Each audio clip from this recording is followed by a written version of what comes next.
Olá, eu sou o pastor Joselito. Eu quero agradecer a você por você ter acessado ao nosso canal. Assista essa pregação e seja profundamente abençoado.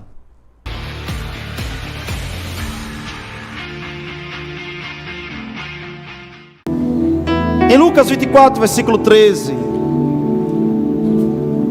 está escrito assim: naquele mesmo dia, 2 deles estavam de caminho para uma aldeia chamada Emaús, conhecido como caminho de Emaús, distante de Jerusalém 60 estádios. Iam conversando a respeito de todas as coisas sucedidas. Eles estavam conversando sobre problemas. Eles estavam conversando sobre o que estava acontecendo no natural. Repita comigo, diga: no natural. Aqueles apóstolos não estavam conversando sobre a possibilidade de Jesus ressuscitar. Eles não estavam falando sobre as promessas que Jesus tinha deixado. Aqui são os 40 dias da ressurreição de Jesus. Aqueles apóstolos estavam falando e murmurando e reclamando e tristes no coração, porque Jesus tinha morrido. E eles achavam que Jesus não tinha ressuscitado. Eles não acreditavam nisso.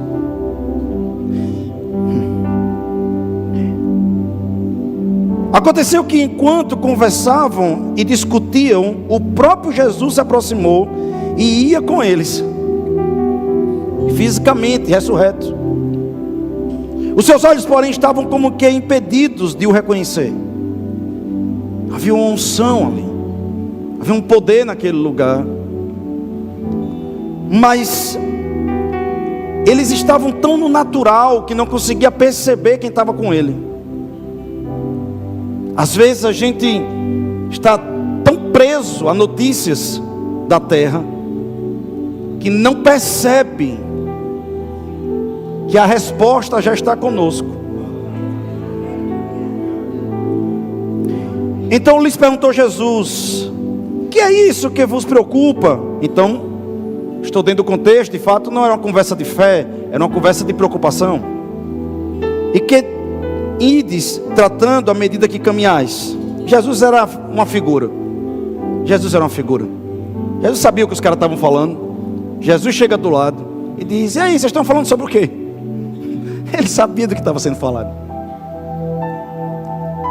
E eles pararam entristecidos, ou seja, tudo aqui negativo: tristeza, mau humor, reclamação, estresse.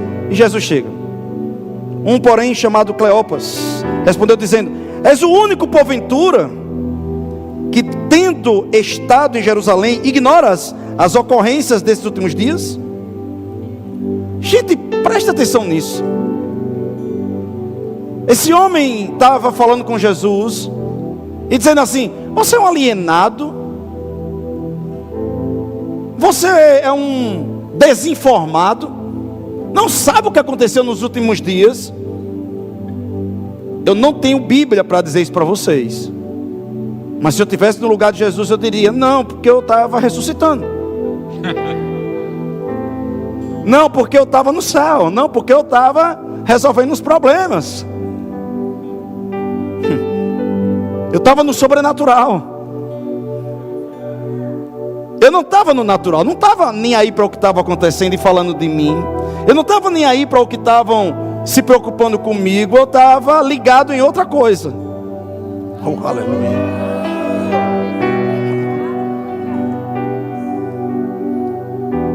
E eles perguntou: quais? Jesus é uma onda. Não, sério mesmo. Não tinha outra coisa que se falava no meio. Não tinha outra notícia, era só essa. É que nem um dia desse, só falava de capivara. Tinha uma capivara aí que só falava dessa capivara. E Jesus, ainda tirando onda, diz: quais são as notícias que estão falando por aí? E explicaram o que aconteceu a Jesus, o Nazareno, que era varão profeta, poderoso em obras. Varão profeta. Ele não chamou ele de Deus. Em obras e palavras, diante de Deus e diante do povo. E como os principais sacerdotes e as nossas autoridades. E entregaram para ser condenado à morte e crucificaram. Ora, nós esperávamos que fosse ele que havia de redimir Israel. Quer deixar mais claro ou não? Que eles perderam a fé. Eu quero pregar para você que perdeu a fé nessa noite. Eu quero pregar para você que perdeu o fogo. Não, você não está aqui nessa noite não ainda. Eu quero pregar para você a Santa Ceia mais afogueada que houve. Hoje é dia de Santa Ceia, no final tem uma Santa Ceia do fogo aqui. Oh, aleluia. Eu quero o padrão bíblico, não do que as pessoas acham, não do que os intelectuais acham. Eu quero Jesus, eu quero Deus. Eu tenho fome do Espírito. Porque as pessoas vão ficar se preocupando com algumas coisas, mas é o Espírito que responde. Aleluia. E aí os caras disseram assim: olha, nós achávamos que esse profeta, Jesus, era o que ia redimir, era o Deus que havia encarnado. Imagina, os caras que andaram com Jesus. Já é esse terceiro dia, já tem 3 dias desde que tais coisas sucederam. Que estão dizendo, e ele não ressuscitou, ele prometeu que ia ressuscitar, ele não ressuscitou. E Jesus lá do lado, ressuscitado. É verdade também que algumas mulheres das que conosco estavam nos surpreenderam, tendo ido de madrugada ao túmulo e não achando o corpo de Jesus, voltaram dizendo que teram tido uma visão de anjos, os quais afirmam que ele vive. Então as mulheres, e não é qualquer mulher não, uma delas era Maria, mulheres de credibilidade, disseram: olha, ele não está lá, vimos anjos e Jesus apresentou para a gente. E mesmo assim os caras não acreditaram. Oh, aleluia. Credes no Senhor Jesus, como está escrito nas Escrituras? Se sim, então fluirá rios de águas vivas dentro de você. Não, eu não estou perguntando se você crê em Jesus do seu jeito. Eu estou nessa noite provocando você. Eu disse a Deus, eu vim essa semana toda orando aqui nessa igreja. Eu vim aqui de tarde orando. Eu disse: Deus, eu estou cansado de pregar a um povo que muitas vezes escuta a palavra e não coloca em prática. É chegado o tempo dessa palavra entrar, fazer um rebuliço dentro do Espírito, virar uma chave e o povo sair crendo no que diz que crê. Porque a minha Bíblia diz que não adianta você crer no Senhor Jesus somente. Está escrito, deixa eu dar a referência para você, para não parecer que eu estou falando heresia. João 7,38. Quem crê em mim, como diz as Escrituras, não é como diz você, não é como diz o seu professor de teologia, não é como diz o seu catecismo, ou o catecismo de alguém, não é como diz um homem, não é como diz uma religião, é como diz as Escrituras. Não importa o que você pensa sobre Jesus, não vai mudar nada o que você pensa sobre Jesus, a menos que você pense certo sobre Jesus. Ele está dizendo: se você pensar em Jesus, como diz as Escrituras, o sobrenatural vai fluir do seu interior. Então não adianta só ser crente, e não adianta só ter uma carteirinha de crente, é crer como diz as Escrituras. E para você crer como diz as Escrituras, você tem que conhecer as Escrituras. Oh, aleluia. Aí alguém diz para mim: pastor, o senhor acredita mesmo que Jonas foi engolido por um peixe? Eu digo: ó, eu estou numa fase que eu acredito que se dissesse até que Jonas engoliu uma baleia, eu acreditava. Imagina o resto, porque eu não tenho mais dúvida de nada. Eu já tenho certeza de que Deus é Deus e ponto final. Agora tem pessoas que querem ficar no raso, na dúvida. Quer ficar na dúvida? Fique, irmão. Mas eu quero dizer, um dia Deus vai lhe surpreender com sinais, prodígios e maravilhas. E você vai entender que não foi sua mão, porque o Deus de milagres está nesse lugar. E não é só para fazer milagres, é para mostrar para você que Ele vive. E se você crê, como diz nas Escrituras, vai fluir o que você precisa.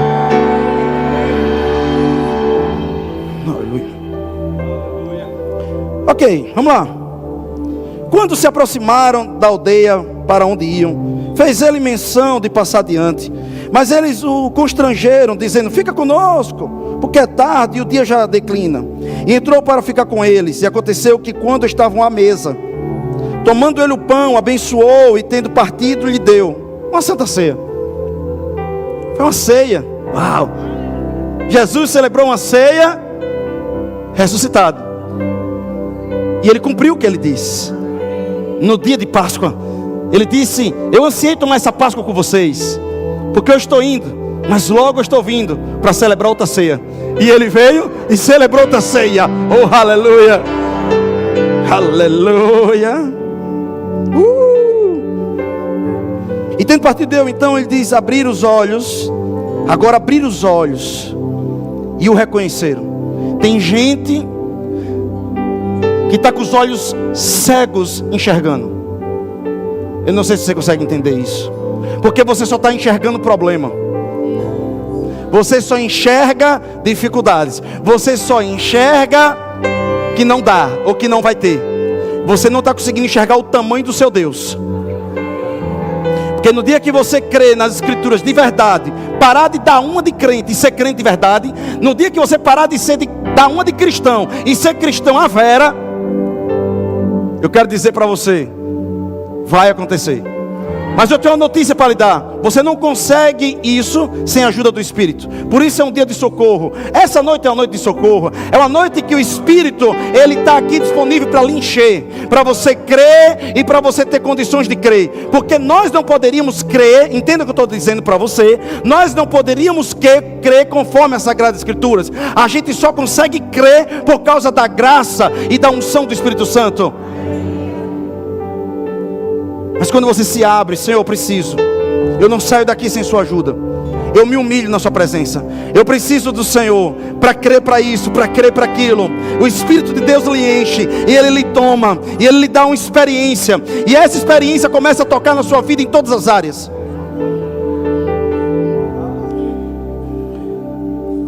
Aleluia. E disseram um ao outro: porventura não nos ardia o coração quando Ele pelo caminho nos falava, quando nos expunha as Escrituras? Sabe, irmãos, as Escrituras, quando são pregadas, precisam queimar no coração. É como eu estou falando nesse momento. As Escrituras não são uma mera liturgia. As Escrituras, elas são ministradas, e elas precisam ser confirmadas pelo mover do Espírito do coração do homem. Não é a igreja que transforma o homem, não é o pastor que transforma o homem. É o Espírito de Deus que transforma o homem, que convence ele do pecado. O máximo que uma igreja e um pastor pode fazer é pregar a palavra, ensinar, é tentar se esmerar e não falar besteira, e acreditar e chamar a essência de Deus no lugar. A outra parte é Deus e você. É você dizer: eu quero, e você vai ter um Deus disponível. E Ele está dizendo: gente, quando aquele homem que agora nós vimos que é Jesus, que aí Jesus some, né? Some. Falava as Escrituras, queimava dentro da gente. Repita comigo: queimava. Diga de novo: queimava. A expressão é queimar. Queimar tem fogo. Crente sem fogo é crente carnal. Crente sem fogo é crente fraco. Porque quando uma chapa está quente, mosca não pousa. Você sabe por que Beelzebu, o pai das moscas, tem pousado nos seus pensamentos? Porque a sua chapa está fria. Esquente com o fogo do Espírito. Sabe qual é o seu problema? Você quer resolver tudo aqui e aqui. Não vai conseguir não. Você faz sua parte e deixa Deus cumprir. Crê nas palavras, nas promessas. Eu queria voltar já para chegar no final e dizer para você que Ele está falando de fogo. Havia um fogo. As Escrituras pregavam para dar fogo. A pregação do Evangelho vem para dar fogo. A pregação da palavra vem para foguear. Eles estavam frios. Eles eram homens de Deus, mas estavam frios. Eles eram homens que mudaram a humanidade. Foram eles que escreveram as escrituras depois. Eles receberam e escreveram. Mas deixa eu dizer, primeiro queimou dentro deles. Eu vou tentar explicar de novo. Esses homens eram homens de Deus, mas eles estavam frios. E o que esfriou eles? O dia a dia, as notícias ruins. E perguntou a Jesus: ei, você está ligado no que está acontecendo? Jesus: não, porque o que está acontecendo não resolve meu problema.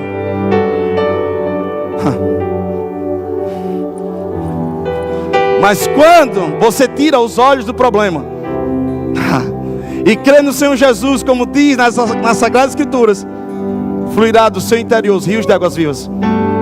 Porque o diabo vai dizer fique, as coisas vai dizer fique, mas o Espírito Santo vai dizer avance, se levante, vai dar certo. Ei, há um leão rugindo aí dentro de você. Não. Há um leão rugindo dentro de você. O leão da tribo de Judá está dentro de você. Não é um gato amansado que está dentro de você. Em Efésios, penúltimo versículo 5,18 diz: e não vos embriagueis com vinho, no qual há dissolução, mas enchei-vos, você se enche do Espírito, falando. Pastor, se eu não posso crer em Jesus, eu não consigo crer em Jesus ao nível das Sagradas Escrituras, naturalmente falando, vocês vão ter que ouvir comigo que nós precisamos da ajuda de Deus para crer em muitas coisas da Bíblia, inclusive na nossa vida. Porque senão, se você cresce em modo operante o tempo todo, você não se preocupava.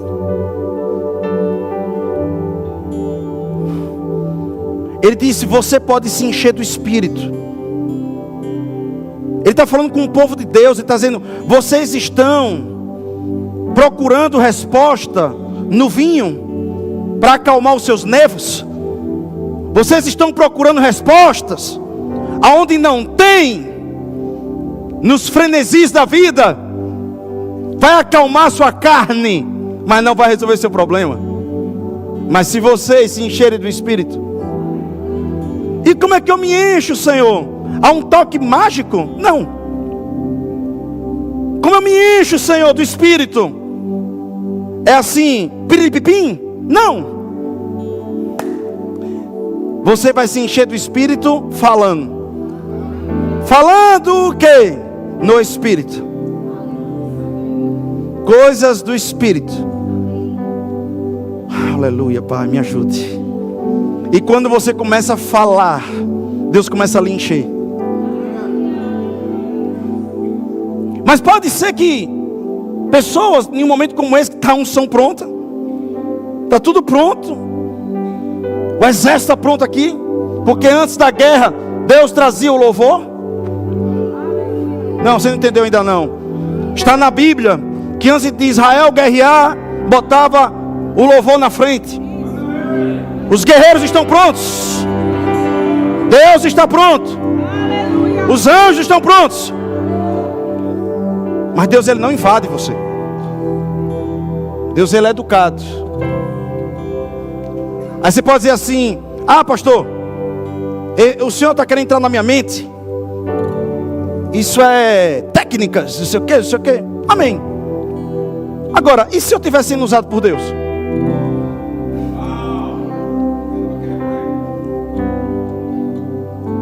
Tem 50% de chance de eu estar sendo um estelionatário da fé, ou eu estar sendo de fato um homem de Deus aqui. Só tem uma prova: se você fizer o que eu estou dizendo. Porque a minha Bíblia diz que quando a gente faz, os sinais vêm. E eu confio naquilo que eu prego e tenho pregado. Essas pessoas estão sentadas aqui não é porque tem pessoas que estão comigo há 8 anos, tem pessoas que estão há 18 anos.